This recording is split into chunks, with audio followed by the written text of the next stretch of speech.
Hello, worship team, and good Monday to you. I trust your week is off to a great start. Shooting this video today to switch up our format for our weekly communication pieces just a bit. You know, since the end of March, or I should say the middle of March, we've been doing weekly Monday evening meetings at 7 o'clock p.m. to talk through how the coronavirus and the subsequent shutdowns and things like that have been affecting our team. Well, now that we've hit a bit of a stretch of a kind of a new normal here, I don't think those meetings are going to be as necessary. However, I still do want to communicate with you once a week and still disseminate information out to you. So I'm going to switch things up just a little bit for the time being, and I'm just going to start doing Monday update videos. Very similar to what Tom's been doing with his update videos that he's been sending out to the church. So every Monday, I'll put together a video with information you need to know. Since the information has not been changing week to week like it was back in the spring, a lot of this will just be reminders and weekend specific information that you need to know. So you can watch these at your leisure, and hopefully they will be value adding to you in the weeks to come. One thing I should note as far as how we're going to send out these communication pieces, we'll post them on our Facebook page, the FBM Worship YouTube channel, and I'll continue to send out the email blast to you in the weekly. So hopefully that will be everything. That'll catch everybody everywhere they are, and we shouldn't have too many holes in our communication there. Okay, well, first, I want to talk about the setup of the horn section for this coming weekend. We've been trying to get everybody worked back in, everyone who's comfortable getting worked back in. And so for this coming weekend, we're going to have a 5-member horn section. We're going to do all of the saxophones. So Dennis, Julie, Zach. We're also going to have Andrea on flute and Jaden on violin. That's what we're looking at for our setup for this weekend. Rest of the horn section, you guys take the week off, and then we'll get you worked back in the following Sunday on the 26th. This weekend, we'll also continue in our words series. So last weekend, we talked about gossip, and I trust that all of you were able to sit in on a sermon. If not, go to the FB Maryville Facebook page or the FBM Worship YouTube channel. You can check out the replay of those live services there.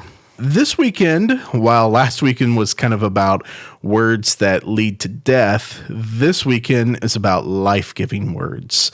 And that's where we're going with our set as well. So if you're on the platform for this weekend, take a look at the set and planning center. Everything is ready to go. And be working throughout the week, getting up to speed, making sure you're comfortable for Sunday morning. I've been really pleased with the Sunday morning rehearsals. I don't feel any need right now to go back to a Wednesday night rehearsal, especially if we're only doing 2 services and they're starting a little later in the morning. Right now, I'm pretty comfortable with where we are. So continue to plan and prepare during the week, and make sure that when you walk in on Sunday morning, you feel confident about where we're going, and you're ready to produce a good worship service for our folks. Okay, let's talk about a few reminders. There are some things that we've communicated as far as our return to church plan and our kind of our new normal here that I want to remind you about, because I know that not everybody serves every weekend, so it's not top of your mind. But just some things that I want us to continue, some habits really that I want us to continue to implement so that we're staying safe and we're also putting everyone's mind at ease as they see the worship team, serve within the church. First thing, let's talk about parking on Sunday morning. You might recall that I've given you instructions on where to park for Sunday morning, not just Sunday morning, but also Sunday afternoon service as well. The reason for this is the services park, they use the front lots and they split basically the parking lots up between the 9 a.m. service and the 11 a.m. service. This is to help traffic flow, obviously, with those two services, but also prevents people coming in from crossing paths as much with people who are exiting. One of the things that the communication team has done during this time is they've created new banners. They're blue banners for each parking stall. And so they've labeled the lots kind of based on where they fall within the building. So like the A wing of the building, that's the A parking lot. The B wing, that's the B lot. C wing, C lot, so on and so forth. So you'll see those numbers, those little blue numbers up above you there. Where I want you all to park is come in the far east side down by the soccer fields on a Sunday morning and go all the way around to the backside of the church. This is next to the East Gym, which is the oldest gym on the campus. Go around the East Gym and park around back by the dumpsters. You'll see A1 and A2. So make sure you're parking there. This frees up the front lots, and that way we can have as many spaces as possible while keeping everyone socially distanced and so on and so forth. So park back there.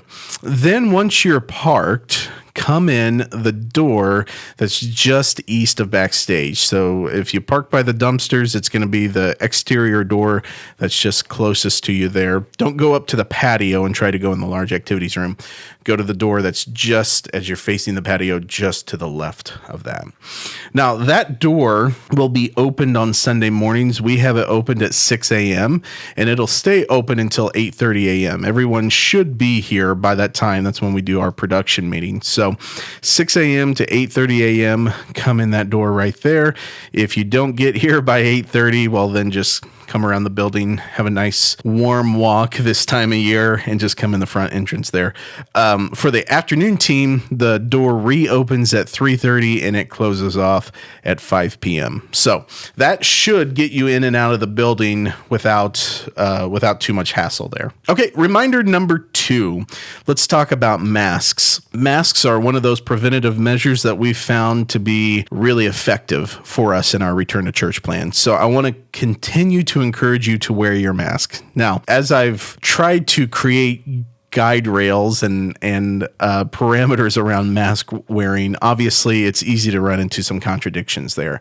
What I've kind of landed on is when you're front facing, whenever you're out with a congregation or you're going to be walking through the building or anything like that, please wear your masks.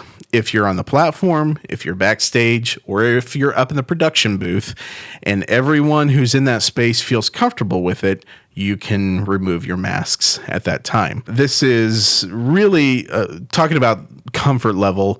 Do what everyone is comfortable with. If there's someone who you're with who's uncomfortable with not wearing masks, or if they don't want you to touch them or be within a 6 feet distance of them, respect that. Don't force your views or your values as far as mask wearing upon anyone else. So the main thing there is just be respectful, honor one another, and respect everyone's level of comfort whenever it comes to preventative measures for COVID. Okay, and then the final reminder that I wanted to give you relates to additional family members in the production spaces. Limit your additional members of your family in our production spaces, backstage, up on the stage, in the booth, things like that. Limit those as much as possible. Now, let me give this caveat. I understand we don't have childcare right now, and I understand that this is a big challenge. I know that there are a good number of our team that both you and your spouse are serving, or your spouse is serving somewhere else out in the parking lot and things like that. Totally get it. I understand. I understand the challenge of that too.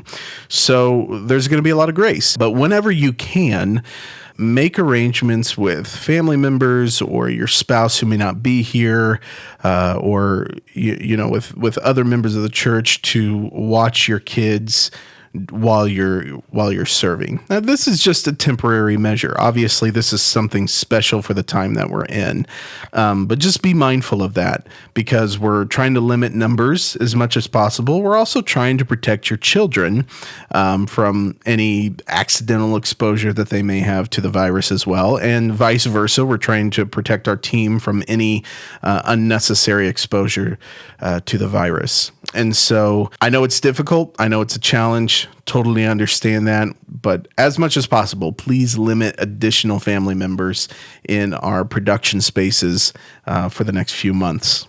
Okay, so reminders, those are out of the way. I've got two more things I want to talk to you about. First of all, our afternoon services, our Sunday PM services.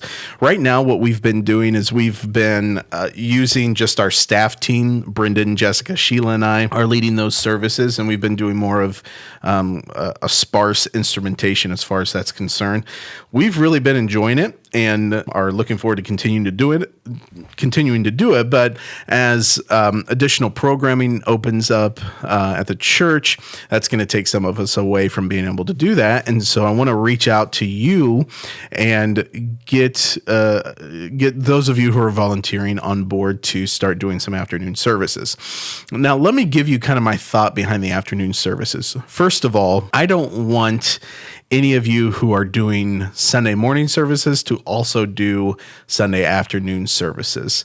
It makes for a really long day, and it prevents you from taking care of other responsibilities that you have in your life. So all that to say, I know there are a few of you who are doing it right now, and I know that you've been glad to do that. And if you want to make that decision, that's fine. But I want you to know that we are not going to be asking any of you to do the full day of services. Okay, second thing, as far as how I want to approach the Sunday afternoon services, for those of you who want to be involved, what I'd kind of like to try to do is develop just a Sunday night team that would serve every week, kind of like a permanent team that would be there every week.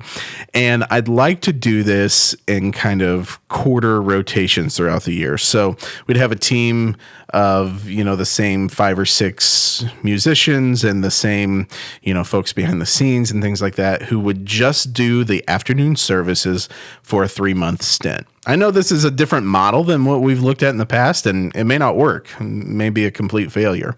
But I'd like to experiment with that. And here's why. I think that when you serve together on a regular basis, I think you grow tighter. I think you can develop some deeper community. You can also develop a deeper connection as far as your level of production. The second reason for that is I want to limit afternoon rehearsals as much as possible. We've got the big hour-and-a-half rehearsal on Sunday mornings. I really don't want to, if we don't have to, turn around and do another hour to an hour-and-a-half rehearsal in the afternoon. So if we have the same week practicing or same team practicing from week to week, I think that we can limit the amount of rehearsal that we're going to have to do from week to week. If this is something you'd be interested in participating in, let me know in the comments below or reach out to me through email. If you think that this is a terrible idea, let me know in kind words, in life-giving words, if you wouldn't mind. And let's figure out maybe another way we can do this. We're just trying to maximize time and effort as much as possible, and while protecting your schedule and your other responsibilities that you have in your life. Okay, so that's for the afternoon services. Final thing I want to talk about is online stream. If you've been watching online, which I know you have been at some point in the last 4 months, you know that we've changed a lot of what we're doing online. The biggest change is that we're now not just streaming to our website, but we're also streaming to the FB Maryville Facebook page and the FBM Worship YouTube channel. Our old online system that we had, it was an automated system, and we had it set up through a company called Your Stream Live, not Ustream, but Your, Y-O-U-R, Stream Live. And it worked well for as far as being an automated system. However, the back-end tech aspects of it were just limited, and we actually started experiencing a lot of dropouts and a lot of loss of signal and things like that. So We've now moved over to a new streaming company called Decast. They are a global streaming company with a very dynamic network of distribution as far as content is concerned. So we've moved over to them, and in the process, we don't have as dynamic of an automation system. It's requiring more hands-on user attention, I guess, from a production standpoint. Since we've come back live, I've been running the stream at 9 o'clock and 11 o'clock in the mornings. Of course, we don't stream in the afternoon, and have been mixing the audio, doing a custom mix of the audio and a custom mix of the video. We've been adding some extra elements in on the stream side of things. And we want to build a team around this. Now, here's how I'm approaching this. Number one, I don't want any of you to switch over to this team. I'm not looking to add additional responsibility to any of you, or to just move the pieces around the board, so to speak, metaphorically. I want this to be an opportunity to bring new people onto the team. Now, you will have to have some good natural ability with technology from a computer standpoint and a production standpoint as far as audio and video is concerned. Not that you can't learn and we can't train. However, if you're not comfortable with technology, this is going to be a very frustrating position for you to be in. So what I'm asking from you is to keep your eyes and ears open from those you meet in the congregation who aren't plugged in anywhere, who you think would be a good fit for this position. And let's start to bring some new team members on and get them connected to just all the goodness that we have here with the worship team. So help me out with that. Get me connected to some people who can help out with this position, and we'll continue to serve those who are online, which we have a huge viewership online. We've got over 1,000 people watching right now, especially with how we're having to do church. So if you wouldn't mind helping me out with that, I would appreciate it. It's a very long update video. Thank you for all of your time. And if you have any questions, leave them in the comments below or reach out to me via email. All right. Have a good week.